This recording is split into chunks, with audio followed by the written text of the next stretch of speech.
સુરત શહેરના ઊંધના વિસ્તારમાં થયેલા યુવકના હત્યા કેસમાં પોલીસે મોટી સફળતા મેળવી છે।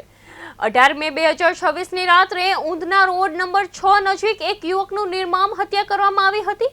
પોલીસ દરમિયાન સામે આવ્યું હતું કે મૃતક યુવકને 3 માસ અગાઉ કિશન પરમાર, પંકજ પાટીલ અને મિલિંદ કોડી સાથે ઝઘડો થયો હતો અને જૂની અદાવતના કારણે હુમલો કરવામાં આવ્યો હતો।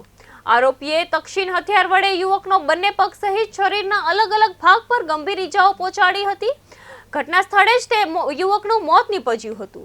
મૃતકને બચાવવા વચ્ચે પડેલા તેના મિત્રોને પણ આરોપીએ જાનથી મારી નાખવાની ધમકીઓ આપી હતી।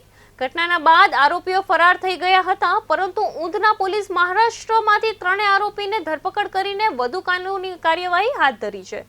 જે ભોગ બનનાર છે જય, એમને જે સામેના આરોપીઓ છે એ મિલિંદ નવલપુરી, બીજા છે એક કિશન અને ત્રીજા આરોપી છે એ પંકજ પાટીલ છે।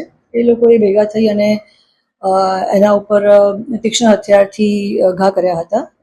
હોસ્પિટલમાં ઇમિડિયેટલી એમને ટ્રાન્સફર કર્યા પછી ત્યાં એ મરણ ગયેલ હતા। એ લોકોને અંદર બધા પહેલાથી એક મિત્રો હતા, પરંતુ પૈસાની લેવડ દેવડ અને અગાઉ જે 2025માં એક ગુનો દાખલ થયેલો હતો 325, એમાં ભીમનગરના જે રહીશો છે એમની સાથે એ લોકોને માથાકૂટ થઈ હતી અને ઝઘડો તકરાર થયા હતા, જેમાં સામસામે 325 અને 326 દાખલ થયેલી હતી।